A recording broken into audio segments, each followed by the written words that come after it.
La crisis actual de la Santa Sede, probada por la profecía. Del cardenal Henry Edward Manning. Lección número 4. Antes de adentrarnos en nuestro último tema que nos queda, tomemos el punto en el que nos quedamos en la pasada lección. Fue este, que hay sobre la tierra dos grandes antagonistas. En un lado, el espíritu y el principio del mal, y en el otro, el Dios encarnado, manifestado en su Iglesia, pero eminentemente en su vicario, quien es su representante, el depósito de sus prerrogativas, y por lo tanto, su especial testigo personal que habla y reina en su nombre. La función del vicario de Jesucristo contiene, de manera completa, las prerrogativas divinas de la Iglesia, sabiendo que al ser el representante especial de la cabeza divina, Él carga con todos sus poderes comunicables en el gobierno de la Iglesia, en la tierra, única y exclusivamente. Los otros obispos y pastores que están unidos a Él y actúan en subordinación a Él, no pueden actuar sin Él, pero Él sí puede actuar por sí solo, poseyendo una plenitud de poder en sí mismo. Y aún más, las dotes del cuerpo son las prerrogativas de la cabeza, y por lo tanto los dones que descienden de la divina cabeza a la Iglesia, sobre todo el cuerpo místico, están centrados en la cabeza de ese cuerpo sobre la tierra. Al ponerse Él en el lugar de la palabra encarnada como su ministro y testigo del reino de Dios entre los hombres. Ahora es contra esa persona, eminente y enfáticamente, como dije antes, que el espíritu del mal y la falsedad dirige su asalto. Porque si la cabeza del cuerpo es herido, el cuerpo mismo deberá morir. Heriré al pastor y las ovejas serán dispersadas. Era la única astucia del maligno, quien hirió al Hijo de Dios para dispersar la grey. Pero esta maña ya fue intentada una vez, y para siempre frustrada, porque en la muerte que hirió al pastor, la grey fue redimida. Y a pesar de que el pastor, que es constituido en el lugar del Hijo, sea herido, la grey no pueda dispersarse más. 300 años el mundo intentó cortar la línea de los soberanos pontífices, pero la grey nunca fue dispersada, y así debe ser hasta el final. Es, sin embargo, contra la Iglesia de Dios y sobre todo contra su cabeza, que todos los espíritus del mal, de todas las edades, y sobre todo en el presente, dirigen los ejes de su entidad. Vemos, pues, que lo que obstaculiza la manifestación, la supremacía y el dominio del espíritu del mal y del desorden sobre la tierra, a saber, el orden constituido de la cristiandad, la sociedad sobrenatural de la cual la Iglesia Católica ha sido su creadora, el lazo de unión y el principio de conservación, y la cabeza de esa Iglesia, quien es eminentemente el principio del orden, el centro de la sociedad cristiana que une a las naciones del mundo en paz. Ahora, el tema que nos queda es mucho más difícil. Se adentra en el futuro y se topa con organismos tan trascendentales y misteriosos que todo lo que me adentraré a hacer será esbozar un esquema de lo que las amplias y luminosas profecías, especialmente las del libro de Daniel y del Apocalipsis, exponen, sin intentar entrar en muchos detalles que solo pueden ser interpretados por el evento. Y aún más, como dije al inicio, no intentaré nada excepto bajo la guía directa de la teología de la Iglesia y de escritores cuyas obras tienen su aprobación. Así como no he aventurado nada propio hasta aquí, así seguiré el mismo curso hasta el final. Lo que tengo, pues, de qué hablar es sobre la persecución del Anticristo y su destrucción final. Primero que nada, comencemos con el 24º capítulo del Santo Evangelio según San Mateo, en el cual leemos lo que nuestro divino Señor dijo cuando Él contempló los edificios del templo. No quedará aquí piedra sobre piedra que no será destruida.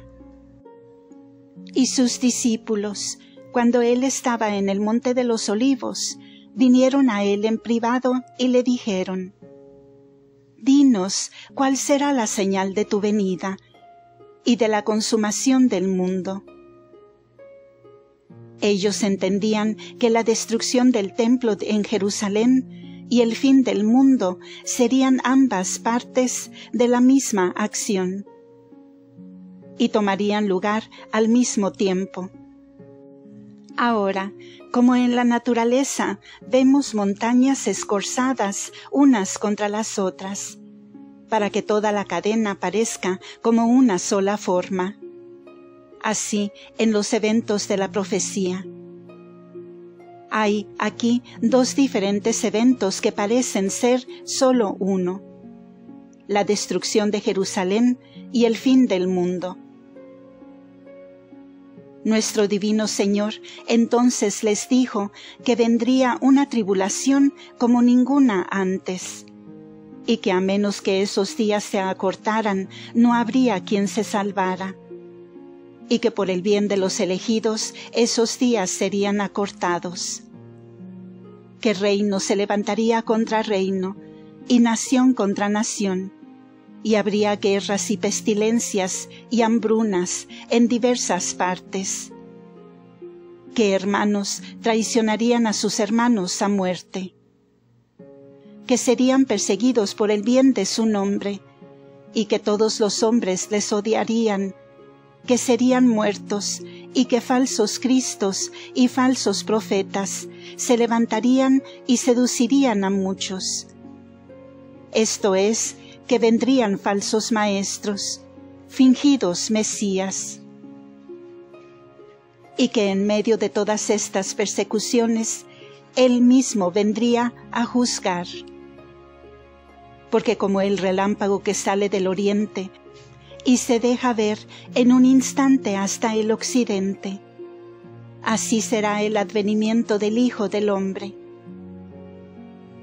En esta respuesta, nuestro divino Señor habló de dos eventos: uno, la destrucción de Jerusalén, y el otro, el fin del mundo. Uno ya ha sido cumplido, y el otro aún ha de llegar. Este capítulo de San Mateo nos dará una llave a la interpretación del Apocalipsis. Ese libro puede ser dividido en 4 partes. La primera parte describe la Iglesia en la tierra, bajo las 7 iglesias a quienes los mensajes fueron enviados por nuestro divino Señor. Representan una constelación toda la Iglesia en la tierra. La segunda parte relata la destrucción del judaísmo y el derrocamiento del pueblo judío. La tercera parte relata la persecución de la Iglesia por la ciudad pagana de Roma y su derrocamiento. La cuarta y última parte relata la paz de la Iglesia bajo la figura de la Jerusalén celestial, que baja del cielo y mora entre los hombres. Muchos intérpretes, especialmente de las primeras edades, y también escritores como Bossuet, y otros de fecha más reciente, han propuesto que las profecías del Apocalipsis, excepto solo los últimos capítulos, serán cumplidas por los eventos que tomarán lugar en los primeros 6 siglos. Esto es, el derrocamiento de Jerusalén, la persecución de la Iglesia y la destrucción de Roma pagana. Pero es la naturaleza de la profecía el desenvolverse gradualmente. Como dije de las montañas escorzadas a nuestra vista, cuando nos acercamos a su base, comienzan como a desenredarse sus líneas y a revelarse, siendo muchas y distintas. Así es con los eventos de la profecía. La acción del mundo se mueve en círculos. Esto es, como dice el sabio, como ha sido, así será. Y no hay nada nuevo bajo el sol. Y aquello que hemos visto en el inicio, la profecía declara que será una vez más al final del mundo.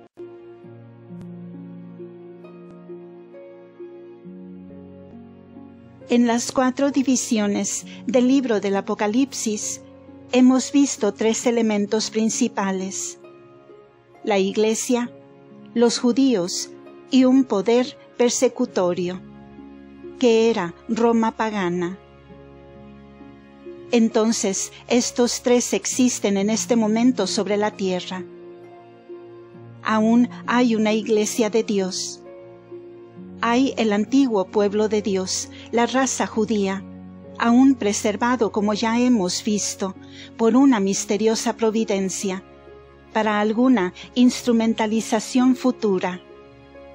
Y por tercero, hay una sociedad natural del hombre sin Dios, que tomó la forma del paganismo antiguo, y tomará la forma de una infidelidad en los últimos días.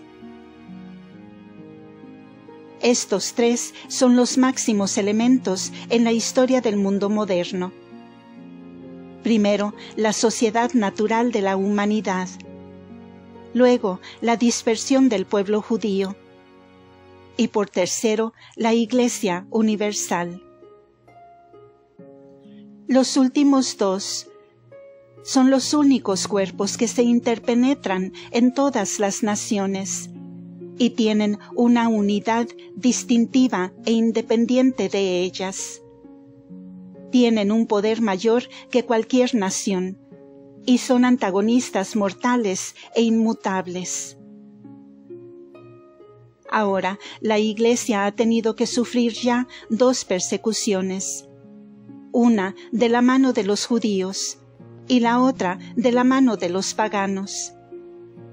Así que los escritores de las primeras épocas, los padres de Oriente y Occidente, predijeron que, en la última edad del mundo, la Iglesia tendría que sufrir una tercera persecución, más grande, más sangrienta, más exhaustiva y más feroz que ninguna otra antes, y que de las manos de un mundo infiel se rebelarían contra la palabra encarnada.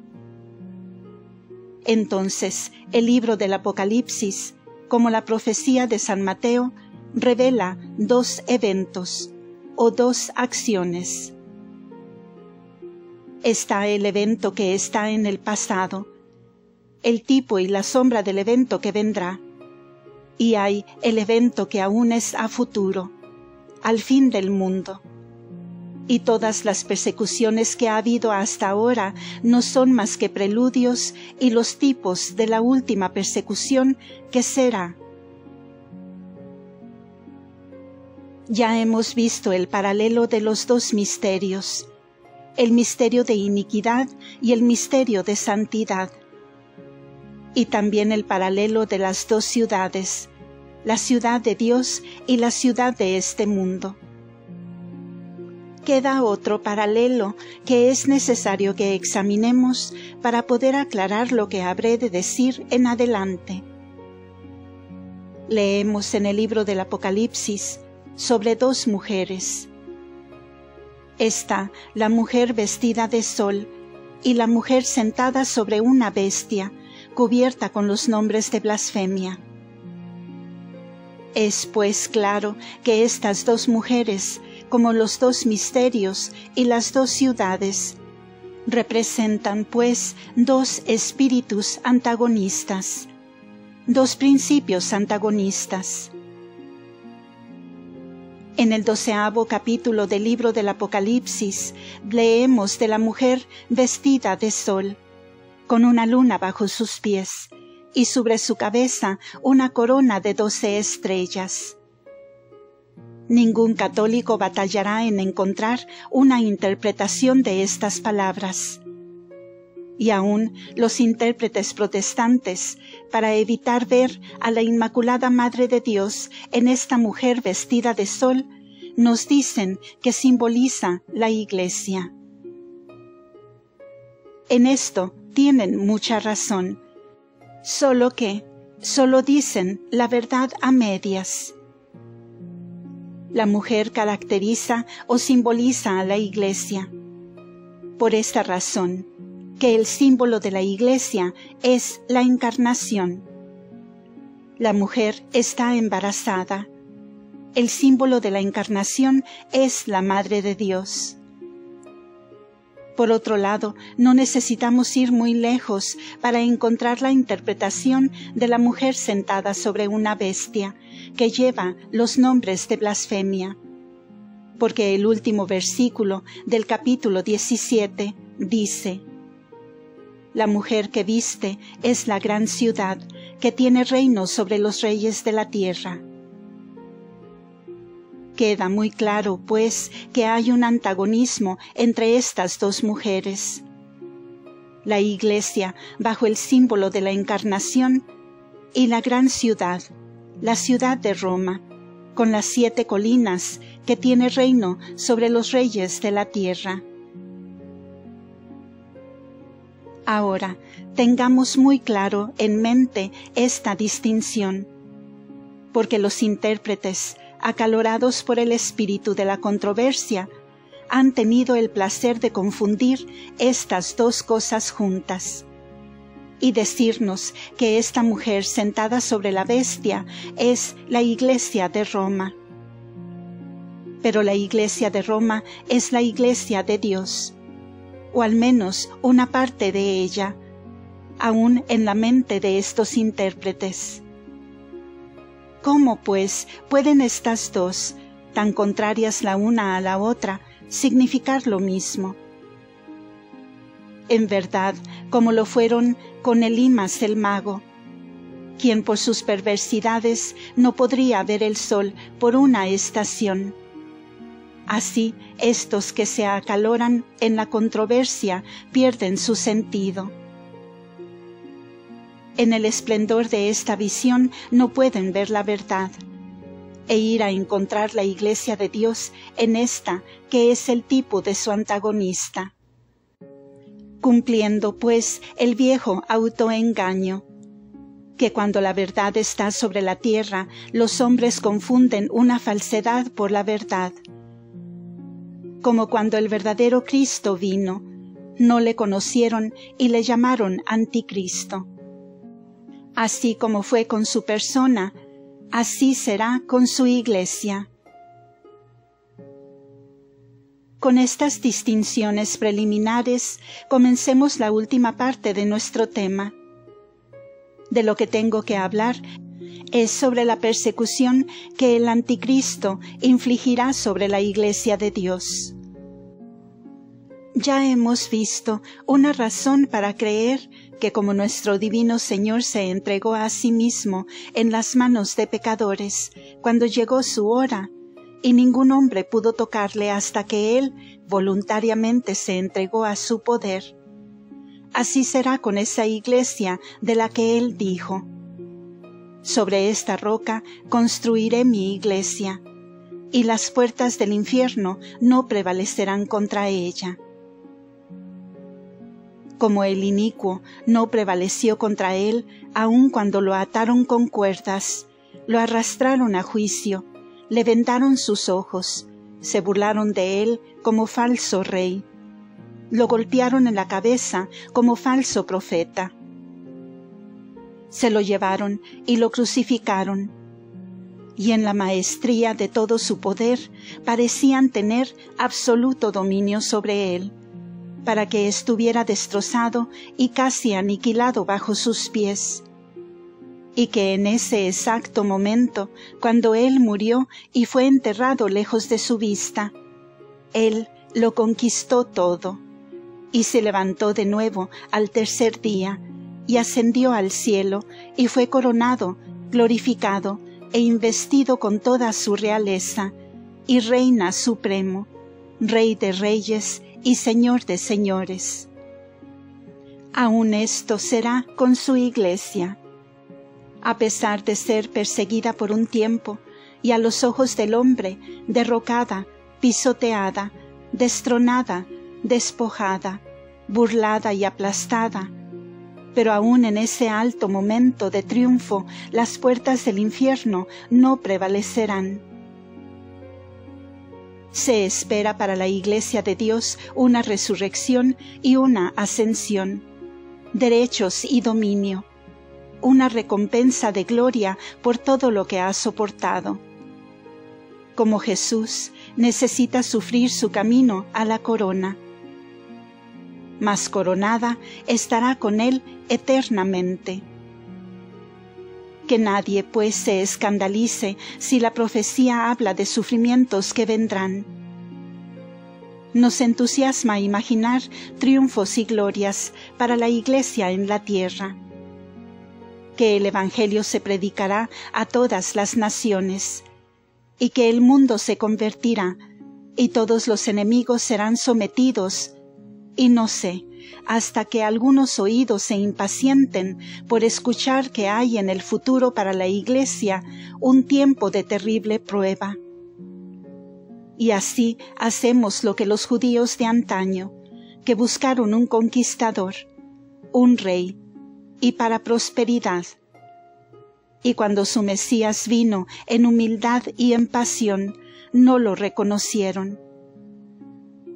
Así que me temo que muchos entre nosotros intoxican sus mentes con las visiones de triunfo y victoria, y no pueden soportar pensar que vendrá una persecución para la Iglesia de Dios. Escuchemos, pues, las palabras del profeta Daniel, hablando de la persona a quien San Juan llama el Anticristo, al que llama el Rey que obrará de acuerdo a su propia voluntad.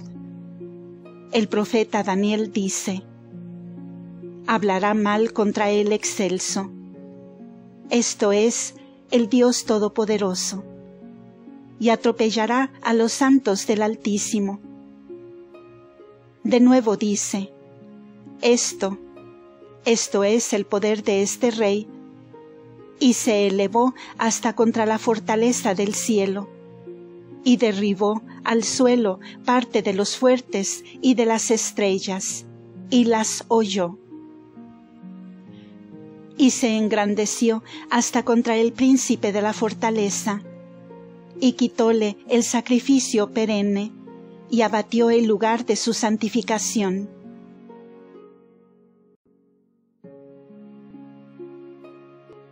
Dice aún más: cesarán las hostias y los sacrificios, y estará en el templo la abominación de la desolación.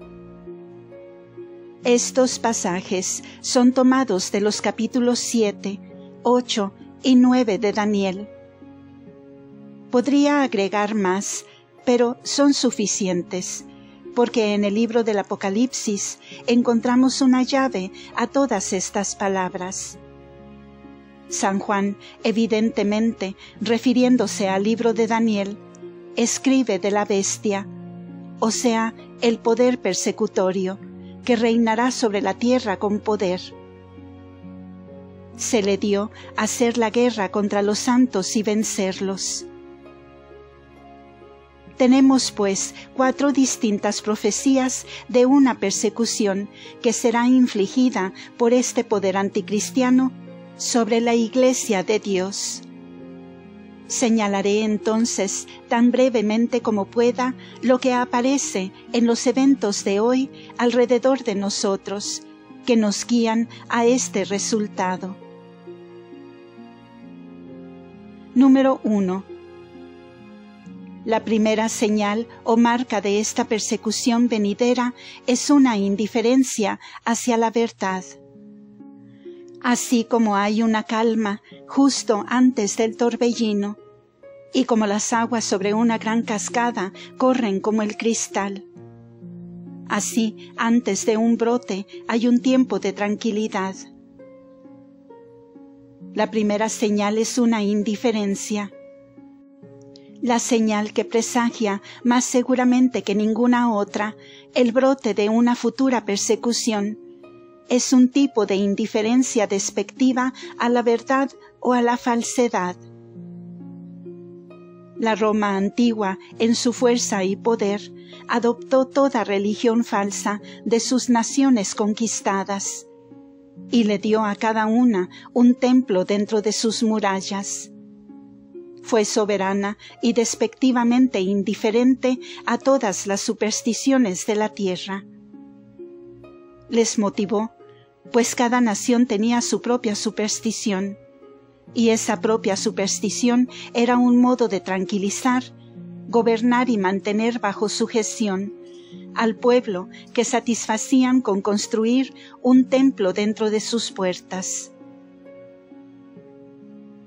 De la misma manera, vemos las naciones del mundo cristiano en este momento gradualmente adoptar cada forma de contradicción religiosa, o sea, dándoles un gran ámbito, y como se le dice, una perfecta tolerancia, sin reconocer ninguna distinción de la verdad o falsedad entre una religión y otra, sino dejando a todas las formas de religión obrar de su propia manera. No diría nada contra este sistema si fuera inevitable. Es el único sistema donde la libertad de conciencia ahora se mantiene. Solo digo que miserable es el estado del mundo en el que 10.000 venenos crecen alrededor de una verdad. Miserable es el estado de cualquier país donde la verdad es solo tolerada. Este es el estado de gran peligro espiritual e intelectual.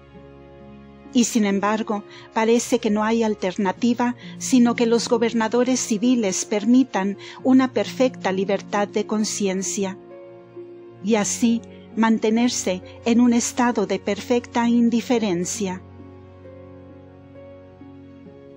Veamos el resultado. Ante todo, la divina voz de la Iglesia de Dios es, pues, enteramente ignorada. No ven distinción entre una doctrina de fe y una opinión humana. Ambas son permitidas para tener camino libre.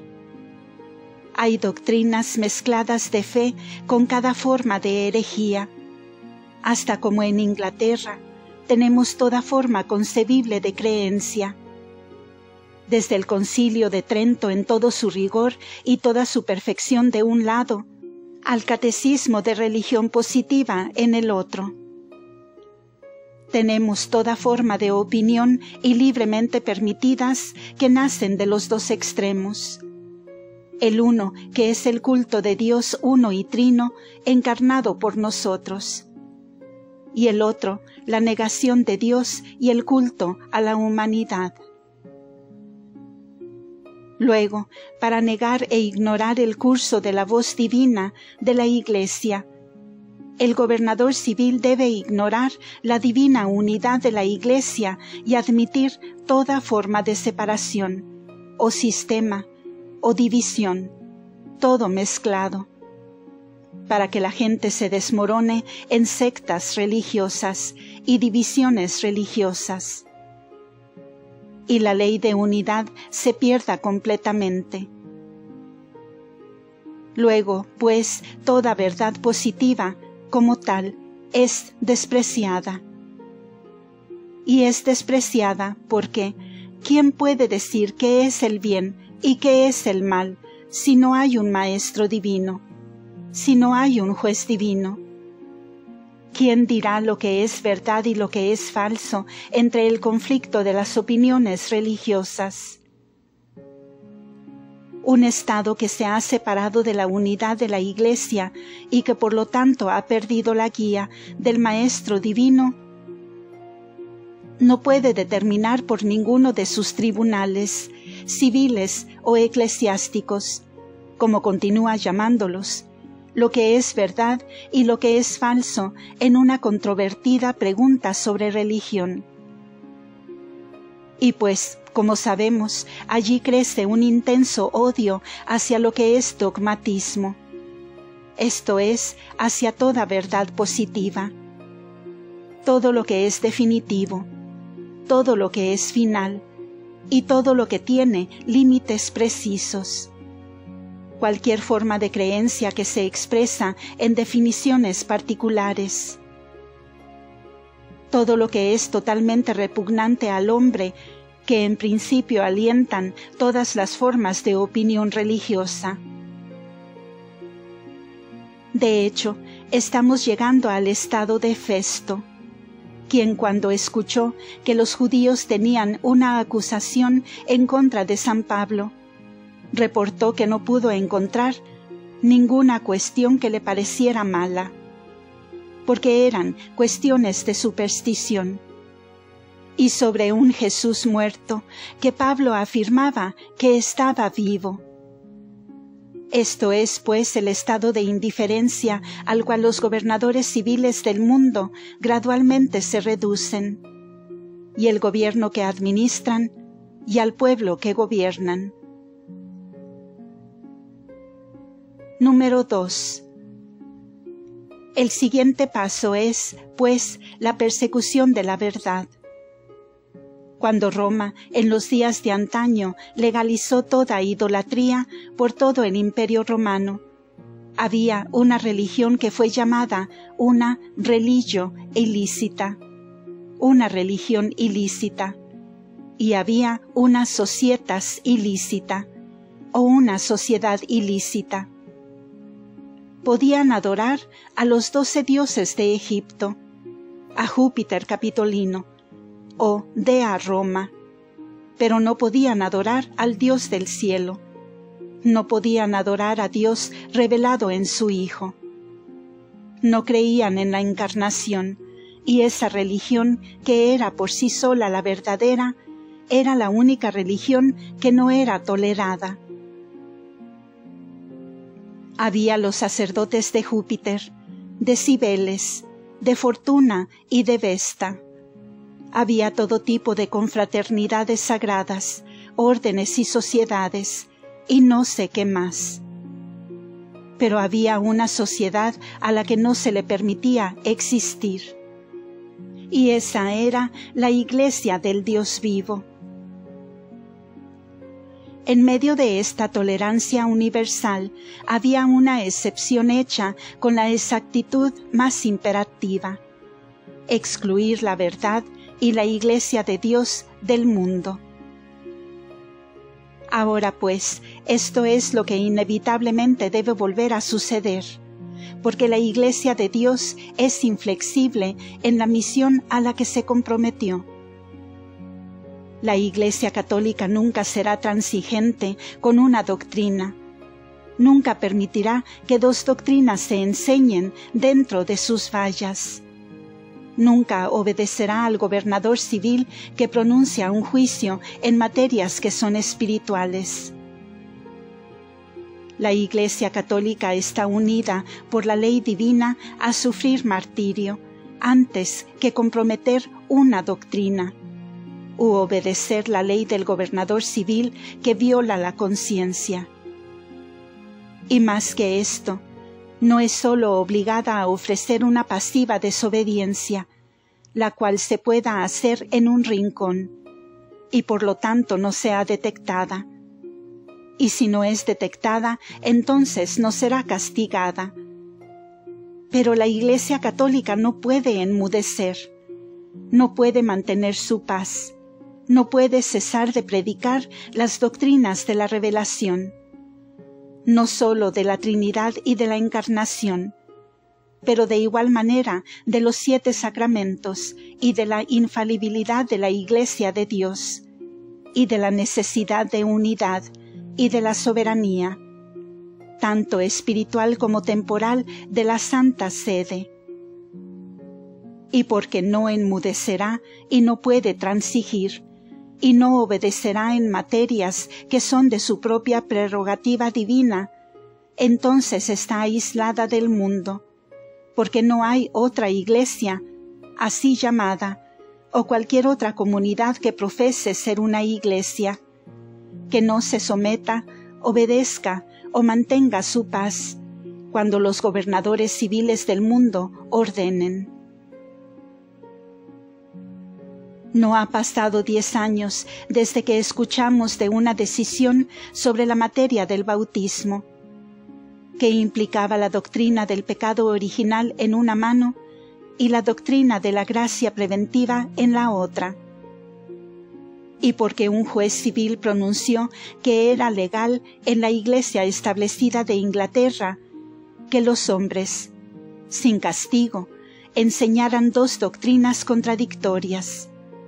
Obispos, sacerdotes y la gente se contentaron con que así debía ser. O a lo menos dijeron: no podemos negarnos. El poder civil permitirá que los hombres enseñen ambas. ¿Qué podemos hacer? Somos perseguidos, por lo que debemos mantener nuestra paz. Habremos de administrar bajo una ley civil que nos compele a aguantar que el hombre que predica ante nosotros por la mañana o el hombre que predica ante nosotros por la tarde predique una doctrina en contradicción diamétrica a lo que sabemos que es la doctrina revelada por Dios.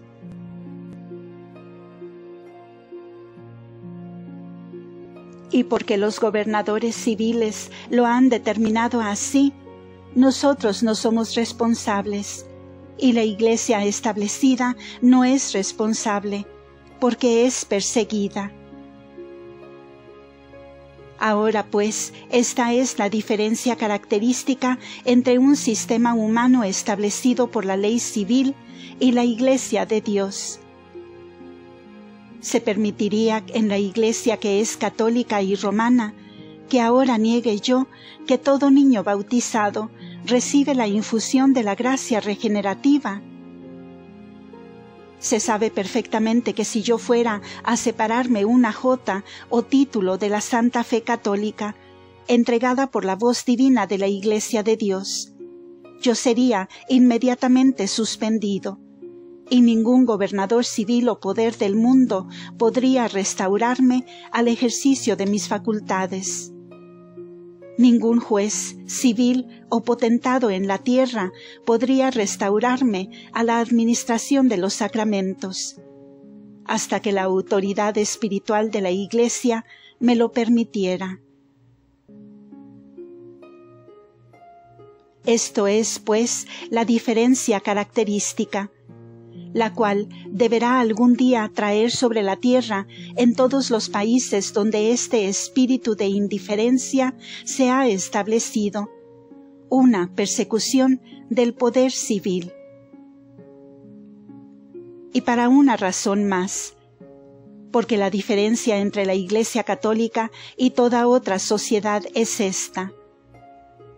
Otras sociedades son de formación voluntaria.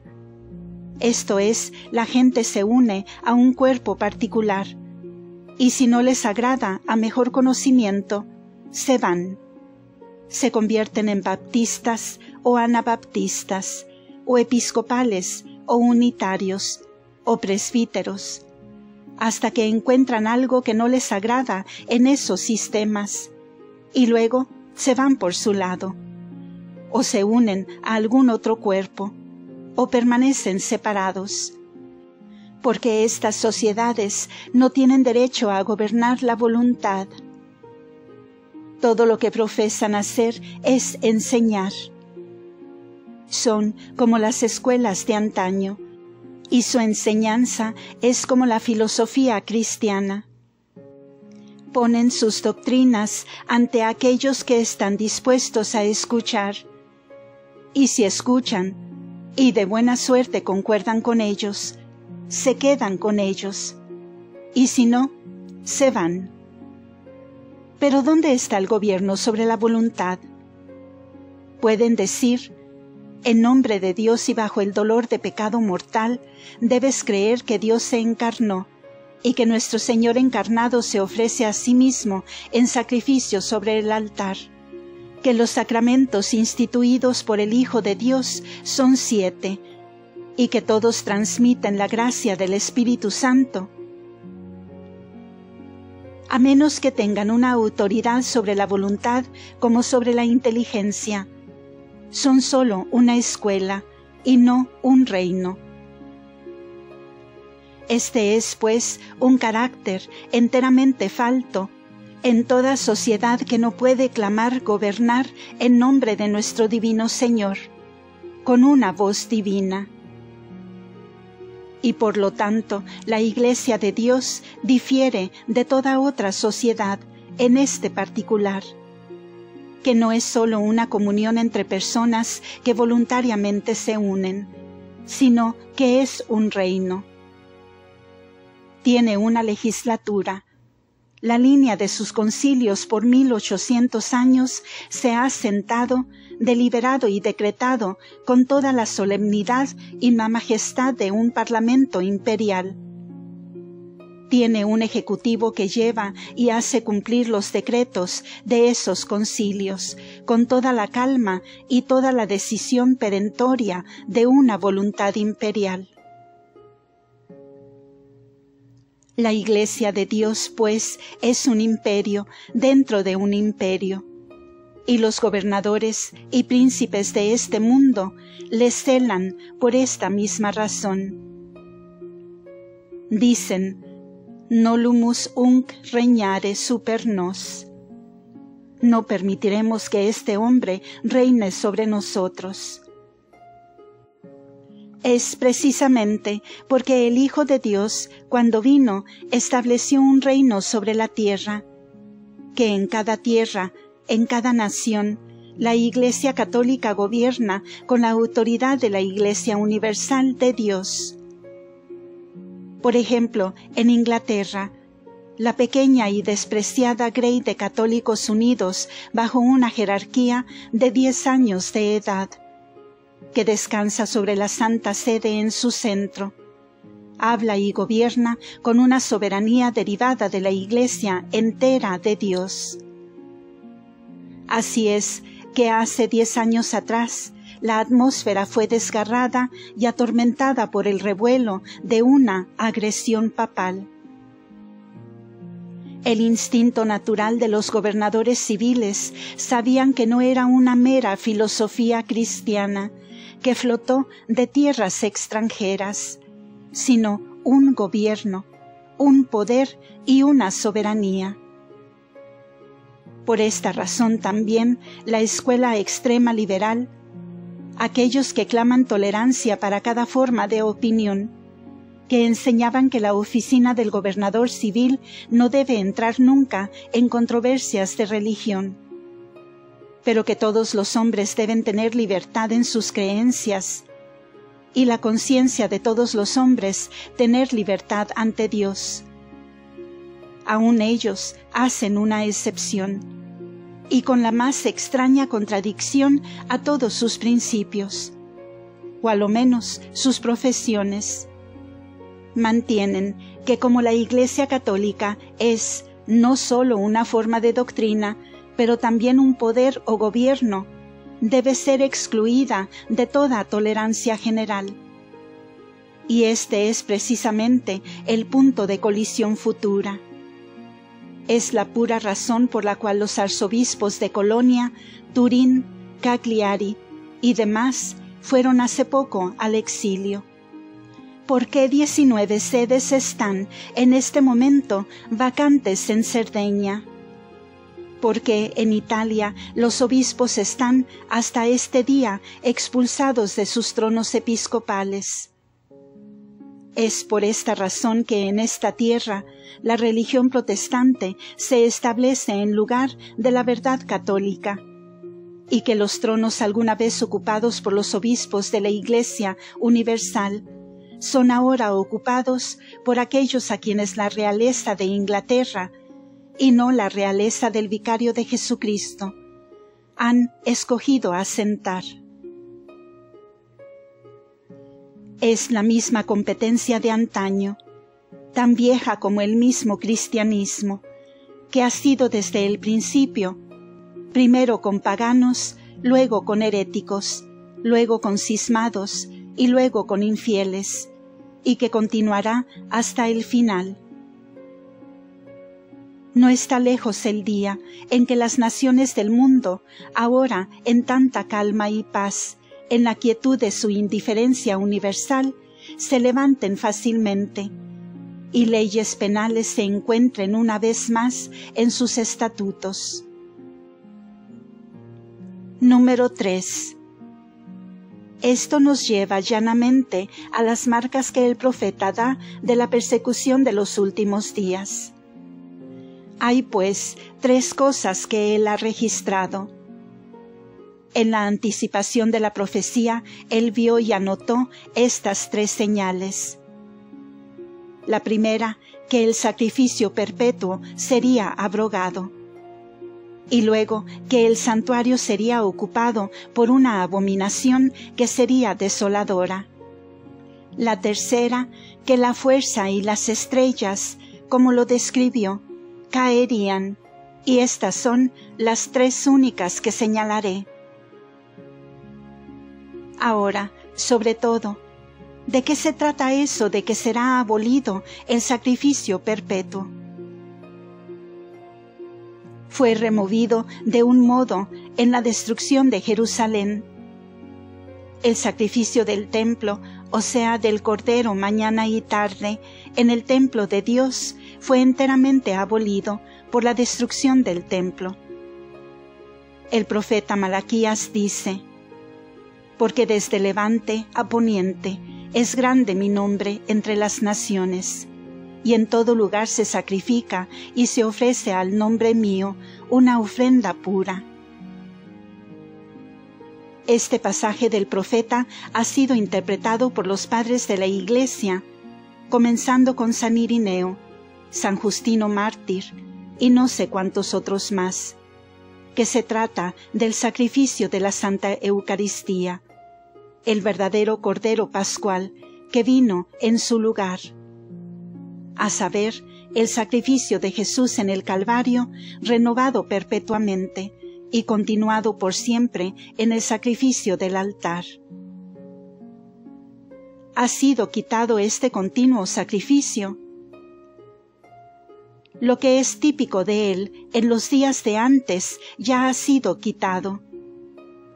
Pero, ¿se ha quitado lo que es en realidad?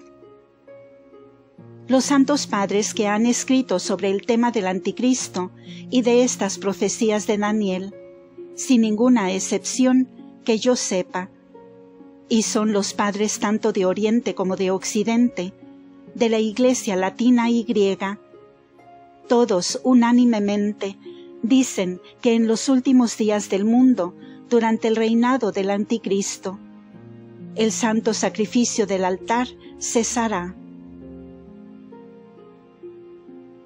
En la obra sobre el fin del mundo atribuido a San Hipólito, tras una larga descripción de las aflicciones de los últimos días, leemos como sigue: las iglesias se lamentarán con una gran lamentación, porque no se ofrecerá más la oblación, ni incienso, ni adoración aceptable a Dios. Los edificios sagrados de las iglesias serán como casuchas. y el precioso cuerpo y sangre de Cristo nos será manifiesto en esos días. La liturgia será extinta, los cantos de los salmos cesarán, la lectura de la Sagrada Escritura no se escuchará más. Pero habrá sobre los hombres oscuridad, y duelo tras duelo, y aflicción tras aflicción. Entonces la Iglesia será dispersada, llevada al desierto, y así será por un tiempo, como fue al principio, invisible, escondida en catacumbas, en cuevas, en montañas, en lugares escondidos. Por un tiempo será arrasada, como fue de la faz de la tierra. Tal es el testimonio universal de los padres de los primeros siglos.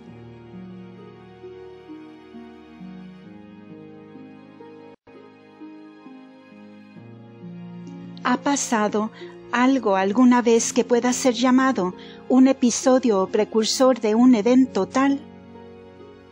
Veamos al oriente. La superstición mahometana que se levantó en Arabia y arrasó sobre Palestina y Asia Menor, la región de las 7 iglesias y Egipto, el norte de África, el hogar de San Agustín, San Cipriano, San Optato, y finalmente penetrado en Constantinopla, donde pronto llegó a dominar. En cada lugar, perseguido y suprimido el culto y sacrificio a Jesucristo. La superstición mahometana en este momento tiene por mezquitas una multitud de iglesias cristianas, en las cuales el sacrificio continuo ya se ha quitado, y el altar ha sido totalmente destruido. En Alejandría y en Constantinopla hay iglesias construidas para el culto cristiano, en las cuales ningún pie de cristiano ha entrado desde que el sacrificio perpetuo ha sido quitado. Seguramente en esto vemos, a lo menos en parte, el cumplimiento de esta profecía, tanto que muchos intérpretes vieron en Mahoma al anticristo, y que ningún otro vendrá. Sin duda, él fue uno de los muchos precursores y tipos de anticristo que habrá. Ahora pues, veamos al mundo occidental. ¿Se ha removido el sacrificio perpetuo de alguna otra parte? Por ejemplo, en todas esas iglesias de la Alemania protestante, las cuales fueron antes católicas, donde el sacrificio de la misa era diariamente ofrecido. Por toda Noruega, Suecia y Dinamarca, y la mitad de Suiza, donde hay una multitud de iglesias antiguas. Por toda Inglaterra, en las catedrales y las iglesias parroquiales de esta tierra, que fueron simplemente construidas como capillas de Jesús encarnado en la Santa Eucaristía, como santuarios alzados para la ofrenda del santo sacrificio. ¿Cuál es la marca característica de la Reforma, sino el rechazo de la misa y todo lo que le pertenezca, como se declara en los 39 artículos de la Iglesia de Inglaterra, que son fábulas blasfemas y peligrosos engaños? La supresión del sacrificio perpetuo es, sobre todo, la marca y característica de la Reforma protestante. Encontramos, pues, que esta profecía de Daniel ya se ha cumplido tanto en Oriente como en Occidente, en las dos puntas, a decir, mientras en el corazón de la cristiandad aún se ofrece el santo sacrificio. ¿Cuál es el gran diluvio de infidelidad, revolución y anarquía que ahora socava los fundamentos de la sociedad cristiana, no solo en Francia, sino en Italia, y que abarca Roma, el centro y santuario de la Iglesia católica, sino la abominación que desuela el santuario y quita el sacrificio perpetuo? Por largo tiempo, las sociedades secretas han socavado y alveolado las sociedades cristianas de Europa y luchan empujándose hacia Roma, el centro de todo el orden cristiano en el mundo. El cumplimiento de la profecía falta por llegar, y lo que hemos visto en las dos puntas también veremos en el centro. Y este gran ejército de la Iglesia de Dios será por un tiempo dispersado. Parecerá por un tiempo derrotado, y el poder de los enemigos de la fe parecerá por un tiempo vencedor. El sacrificio perpetuo será abrogado, y el santuario será abatido. ¿Qué puede hacer más literal la abominación que desuela, que la herejía que ha removido la presencia del Dios vivo del altar? Si comprendieras esta profecía de la desolación, entra a una iglesia que antes fue católica, donde ahora no hay señal de vida. Está vacía, deshabitada, sin altar, sin tabernáculo, sin la presencia de Jesús. Y lo que ha pasado en el Oriente y en el Occidente se extiende por todo el centro de la unidad católica. El espíritu protestante de Inglaterra y el espíritu cismático aún de países de nombre católico están al momento instando en el gran movimiento anticatólico de Italia. La hostilidad a la Santa Sede es el motivo verdadero y gobernante. Y así pues vemos la tercera marca, el abatimiento del príncipe de la fortaleza. Esto es la autoridad divina de la Iglesia, y especialmente de Él en cuya persona se representa, el vicario de Jesucristo. Dios lo ha investido con soberanía, le ha dado un hogar y un patrimonio en la tierra. El mundo se subleva para derrocarlo y dejarlo sin tener dónde apoyar su cabeza. Roma y los estados romanos son la herencia de la encarnación. El mundo está resuelto a eliminar la encarnación de la tierra. No le permitirá poseer tanto más que dónde poner la suela de sus zapatos. Esta es la real interpretación del movimiento anticatólico de Italia e Inglaterra. Tolle unc de terra. El destronamiento del vicario de Cristo es el destronamiento de la jerarquía de la Iglesia universal y del rechazo público de la presencia y reinado de Jesús. Número 4. Ahora, si estoy obligado a adentrarme algo en el futuro, me limitaré a esbozar una línea muy general. La tendencia general de todos los eventos que vemos en este momento es claramente esto: el derrocar el culto católico de todo el mundo. Ya vemos que cada gobierno en Europa excluye la religión de sus actos públicos. Los poderes civiles se están profanando. El gobierno está sin religión. Y si el gobierno está sin religión, la educación debe estar sin religión. Lo vemos ya en Alemania y en Francia. Se ha intentado una y otra vez en Inglaterra. El resultado no puede ser nada más que el restablecimiento de una sociedad meramente natural. A decir, los gobiernos y los poderes del mundo, que por un tiempo estuvieron sometidos por la Iglesia de Dios, a una creencia en el cristianismo, a obedecer las leyes de Dios y la unidad de la Iglesia. Habiéndose revelado y profanado a sí mismos, han reincidido a su estado natural. El profeta Daniel, en el 12º capítulo, dice que en el tiempo del fin, muchos serán escogidos y blanqueados, y purificados como por fuego. y los impíos obrarán impíamente. Ninguno de los impíos lo entenderá, mas los sabios o prudentes lo entenderán. Esto es, muchos que han conocido la fe la abandonarán por apostasía. Perecerán varios de los sabios, esto es, caerán de su fidelidad a Dios. ¿Y cómo pasará esto? En parte por miedo, en parte por engaño, en parte por cobardía, en parte porque no pueden soportar una verdad poco popular frente a una falsedad popular.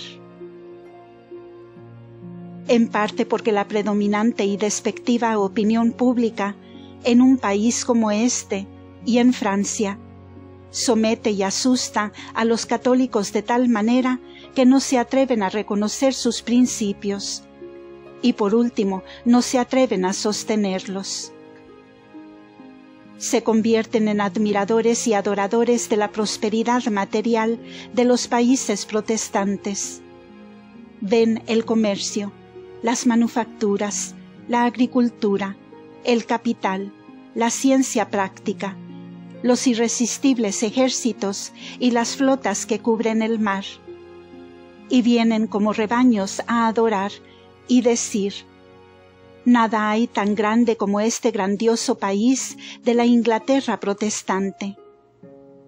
Y así abandonan su fe y se hacen materialistas, buscando la riqueza y el poder de este mundo, deslumbrados y dominados por la grandeza de un país que ha abandonado su fidelidad a la Iglesia. Número 5. Ahora, el resultado de todo esto será una persecución, la cual no intentaré describir. Será suficiente recordar las palabras de nuestro Divino Maestro. El hermano traicionará a su hermano a muerte. Será una persecución en la cual ningún hombre escapará a su vecino, en la cual los poderes del mundo arruinarán a la Iglesia de Dios, con tal venganza que el mundo no ha visto nunca antes. La palabra de Dios nos dice que hacia el fin de los tiempos el poder de este mundo será tan irresistible y tan triunfante que la Iglesia de Dios se hundirá bajo su mano. Que la Iglesia de Dios no recibirá más ayuda de emperadores o reyes, o príncipes, o legisladores, o naciones, o pueblos, para resistir contra el poder y fuerza de su antagonista. Será privada de protección, será debilitada, será desconcertada y postrada, y quedará sangrando a los pies de los poderes de este mundo. ¿Parece esto increíble? ¿Qué, pues, vemos en este momento? Hay que ver a la Iglesia católica y romana por todo el mundo. ¿Cuándo fue más parecida a su divina cabeza? En la hora en que fue atado de manos y pies por aquellos que lo traicionaron. Hay que mirar a la Iglesia católica aún independiente, fiel a su depósito divino, mas abandonada por las naciones del mundo. Al Santo Padre, el vicario de nuestro divino Señor, al momento burlado, desdeñado, despreciado, abandonado, robado de lo suyo, y aun aquellos que lo defenderían, asesinados. ¿Cuándo, pregunto, estuvo la Iglesia de Dios en una condición más débil, en un estado más endeble a los ojos de los hombres, y en este orden natural, más que hoy? ¿Y de dónde, pregunto, vendrá su salvación? ¿Hay en este mundo algún poder que pueda intervenir? ¿Hay algún rey, príncipe o potentado que tenga el poder de interponer, ya sea su voluntad o su espada, por la protección de la Iglesia? Ninguno. Y así se profetizó que sería. ni aunque lo deseemos, porque la voluntad de Dios es otra. Pero sí hay un poder el cual destruirá a todos los antagonistas. Hay una persona que romperá y golpeará, reduciendo a todos los enemigos de la Iglesia como al polvo en verano de una era. Porque es Él quien consumirá a sus enemigos con el aliento de su boca, y los destruirá con el resplandor de su venida. Parece como si el Hijo de Dios estuviera celoso de que alguien más reivindicara su autoridad.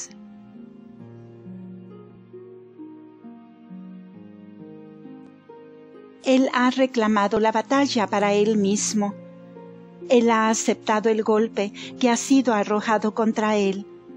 Y la profecía es llana y explícita de que el último derrocamiento del mal será suyo, que será forjado no por hombre alguno, sino por el Hijo de Dios, y que todas las naciones del mundo sabrán que Él y solo Él es Rey, y que Él y solo Él es Dios.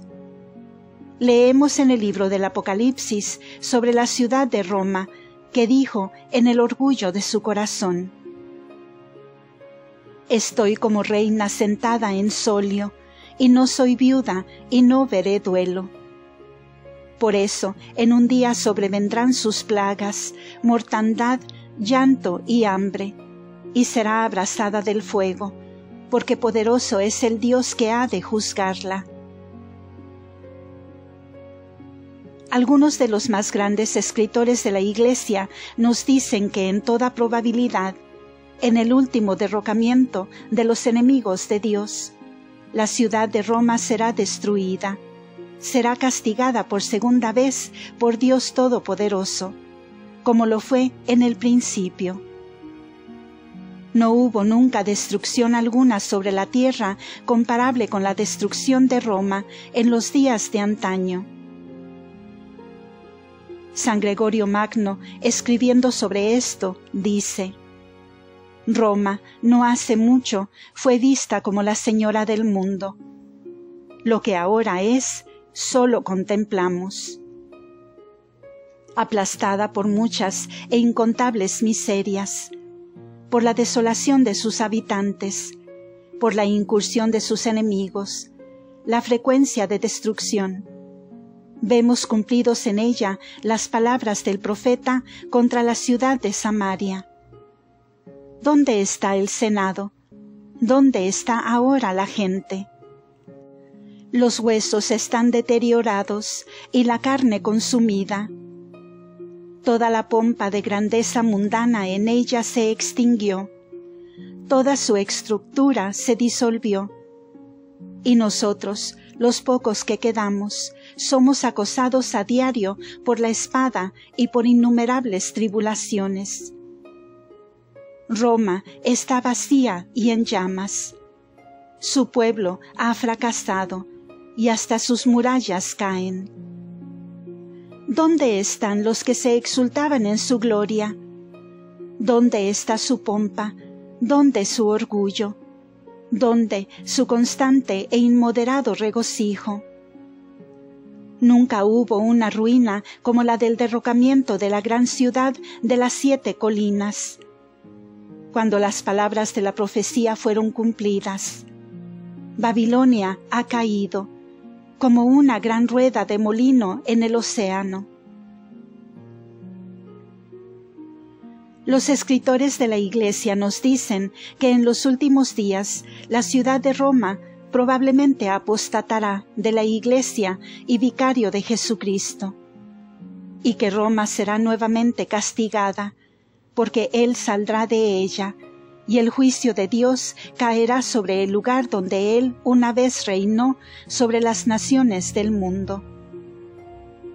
Porque, ¿qué hace a Roma sagrada sino la presencia del vicario de Jesucristo? ¿Qué tiene que debiera ser querido a los ojos de Dios, salvo solo la presencia del vicario de su Hijo?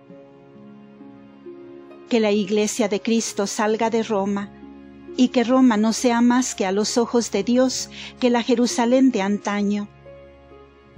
Jerusalén, la ciudad santa, escogida por Dios, fue arrojada y consumida al fuego, porque crucificó al Señor de la gloria.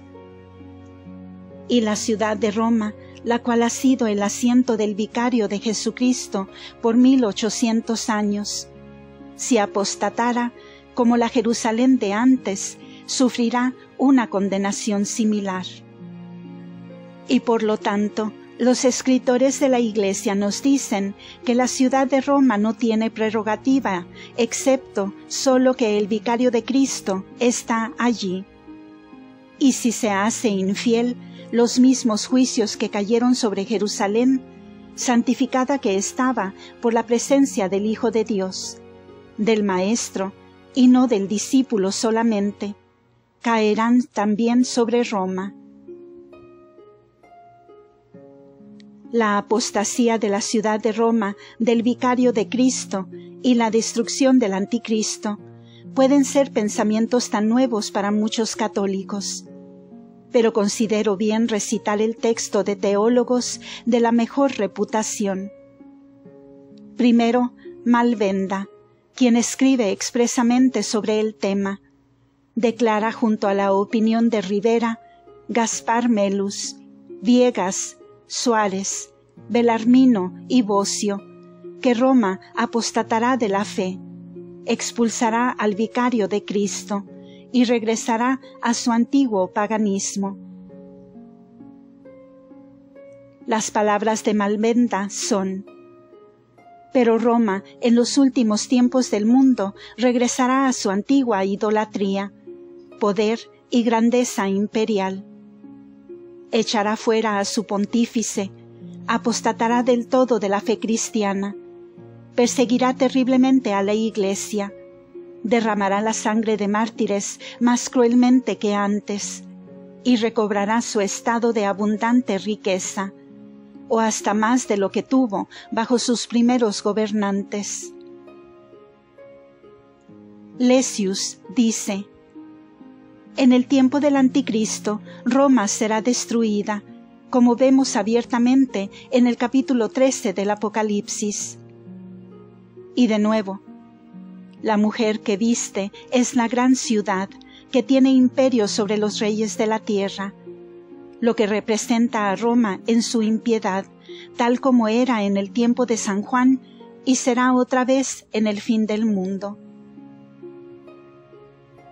Y Belarmino: en el tiempo del anticristo, Roma será desolada y quemada, como aprendemos del versículo 16 del capítulo 17 del Apocalipsis, de cuyas palabras el jesuita Herbermann comenta como sigue: todos confesamos con Belarmino que el pueblo romano, un poco antes del fin del mundo, regresará al paganismo y apartará al romano pontífice. Viegas, sobre el capítulo 18 del Apocalipsis, dice: Roma, en la última edad del mundo, tras haber apostatado de la fe, alcanzará un gran poder y esplendor de riqueza, y su influencia se extenderá por todo el mundo, y florecerá grandemente. Al vivir en el lujo y la abundancia de todas las cosas, adorará ídolos, y estará empapada de toda clase de supersticiones, y pagará honores a dioses falsos. Y por la vasta efusión de la sangre de los mártires derramada bajo los emperadores, Dios los vengará más justa y severamente, y será totalmente destruida y quemada por una conflagración de lo más terrible y fulminante. Finalmente, Cornelio a Lápide resume lo que se puede decir que es la interpretación común de teólogos. Al comentar sobre el mismo capítulo 18 del Apocalipsis, él dice: estas cosas han de ser entendidas de la ciudad de Roma, no lo que es, no lo que fue, sino lo que será en el fin del mundo. Porque entonces la ciudad de Roma regresará a su antigua gloria, y a su antigua idolatría y otros pecados, y será tal como fue en los tiempos de San Juan, bajo Nerón, Domiciano, Decio, etc. Pues de cristiana volverá a ser pagana. Echará fuera al pontífice cristiano y a los fieles que se adhieran a él, los perseguirá y los matará. Esta persecución será rival de las de los emperadores paganos contra los cristianos. Pues vemos a Jerusalén que fue pagana primero con los cananeos, por segundo fue fiel con los judíos, por tercero cristiana con los apóstoles, por cuarto pagana otra vez con los romanos, quinto sarracena con los turcos. Tal creen que será la historia de Roma, pagana con los emperadores, cristiana con los apóstoles, fiel con los pontífices, apóstata con una revolución y pagana con el anticristo. Solo Jerusalén podía pecar tan formalmente y caer tan bajo, porque solo Jerusalén ha sido escogida, iluminada y consagrada. Y como no hubo pueblo que fuera tan intenso en la persecución de Jesús como los judíos, así temo que nadie será más implacable contra la fe que los romanos. No he intentado señalar lo que serán los eventos futuros, excepto como un esbozo, y nunca me he aventurado a designar quién será la persona que los cumpla. Sobre esto no sé nada, pero tengo la más perfecta certeza de la palabra de Dios y de las interpretaciones de la Iglesia, como para señalar los grandes principios que están en conflicto por cada lado. Comencé por mostrar que el anticristo y el movimiento cristiano tiene estas marcas. Primero, el cisma de la Iglesia de Dios. Por segundo, el negar su voz divina e infalible. Y por tercero, el negar la encarnación. Es, por lo tanto, el directo y mortal enemigo de la una santa, católica y romana Iglesia, la unidad por la cual todo cisma se crea, el órgano de la voz divina del Espíritu de Dios, la capilla y santuario de la encarnación y del sacrificio perpetuo. Y ahora, para llegar al final, los hombres necesitan mirar sus principios. Deben escoger entre dos cosas, entre la fe de un maestro que habla con una voz infalible, gobernando la unidad, la cual ahora, como desde el principio, une a las naciones del mundo, o el espíritu de un cristianismo fragmentario, que es la fuente del desorden, y finaliza en la incredulidad. Aquí está la simple opción a la que todos llegamos, y entre ellas debemos tomar una decisión. Los eventos diarios llevan a los hombres más y más adentro en la carrera en la que han entrado. Los hombres diariamente se dividen más y más. Estos son tiempos para examinar. Nuestro divino Señor está en la Iglesia. Él tiene en sus manos el bieldo y limpiará perfectamente su era, y su trigo lo meterá en el granero, mas las pajas quemarálas en un fuego duradero. Es un tiempo de prueba, cuando algunos de los sabios caerán, y sólo aquellos que serán firmes hasta el final serán salvados. Los dos grandes antagonistas están recopilando sus fuerzas para el último conflicto. Podrá no ser en nuestros días, podrá no ser en los días de aquellos que vendrán después de nosotros. Pero una cosa es cierta, que estamos siendo puestos a prueba ahora, como lo serán los que vivan en los tiempos en que esto sucederá. pues tan seguro es como de que el Hijo de Dios reina en lo alto, y reinará hasta que ponga a todos sus enemigos bajo sus pies. Tan seguro es que aquel que levante un talón o dirija un arma contra su fe, su iglesia o su vicario sobre la tierra, compartirá el juicio que está reservado para el anticristo a quien sirve.